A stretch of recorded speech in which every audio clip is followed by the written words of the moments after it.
C'est la municipalité d'époque qui prend la décision dans les années 1850 de construire les halles dans le centre, mais l'opposition voit cette décision d'un très mauvais œil. Il est question de démolir de nombreuses maisons et par conséquent d'exproprier de nombreuses familles aussi. C'est en suivi une période de flottement qui durera jusqu'en environ 1862, année où les immeubles seront finalement détruits.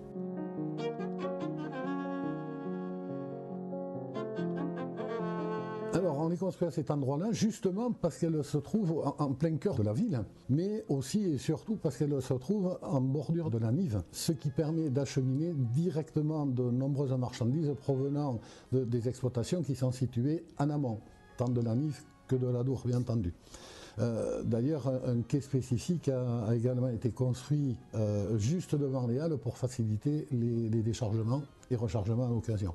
Alors, les nouvelles halles ont été officiellement lancées le 1er octobre 1864. Elles sont avec un style inspiré de Victor Baltard, qui est à l'époque architecte de Paris et qui a développé une nouvelle technique de construction à base de fonte et de structures métalliques. D'abord, on les appelle nouvelles halles de la Nive, puis avec le temps, elles sont naturellement devenues les halles centrales. On trouve de tout, des primeurs qui proposent des fruits et légumes de saison, des bouchers charcutiers, des poissonniers, des volaillers, des marchands de fromage, d'œufs, de vin, etc.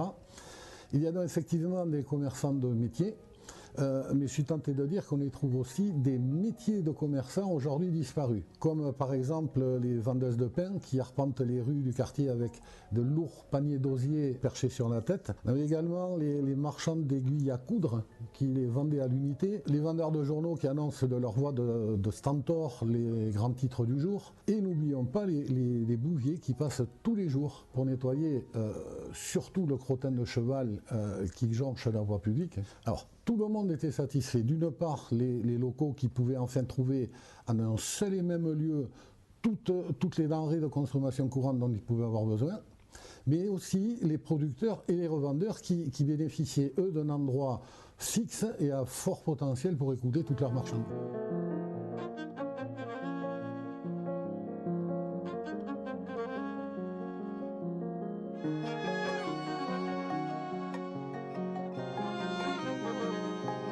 Le 11 janvier 1945, pour être précis, peu après la fermeture, il y a une partie du toit qui s'effondre sous le poids de la neige. De ce que j'en sais, aucune victime n'a été à déplorer, mais ça s'est joué à très peu, il faut le dire, parce qu'à quelques heures près, les halles étaient ouvertes et là, ça aurait pu faire énormément de dégâts.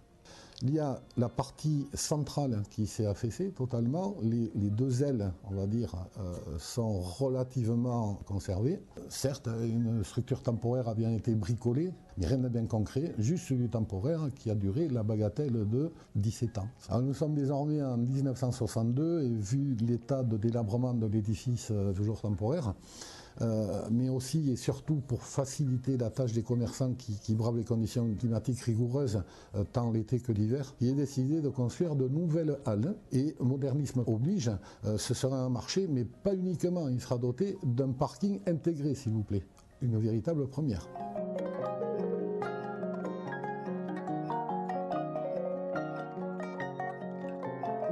Hormis son aspect de gigantesque parpaing, qui est loin de faire l'unanimité, il faut bien le dire, j'ai jamais entendu personne trouver à redire sur l'aspect pratique de l'édifice. Il est détruit en 1992, trop profond, trop haut, trop grand, et surtout les voitures. Je pense qu'il y a eu une volonté d'extraire les véhicules du centre-ville. Il faut cependant bien reconnaître que cette irréversible mutation s'est enclenchée dès l'arrivée à grande distribution, fin des années 60. Déjà, on commençait à avoir les prémices, et c'est cette arrivée à grande distribution qui a sonné le glas des halles d'antan, comme on les a connues. Et donc, en 93, les nouvelles halles qu'on connaît aujourd'hui, qu'on pourrait dire une nouvelle halle de la Nive aussi, toujours pareil, même si le quai qui descend dans la Nive n'existe plus, sont arrivés et sont fonctionnels depuis. En décidant de raser le marché parking pour revenir à un édifice de type pavillon Baltard, alliant cette fois le fer, le verre et le bois, on peut dire quelque part que concernant les halles de Bayonne, tout du moins jusqu'à aujourd'hui, la boucle est enfin bouclée.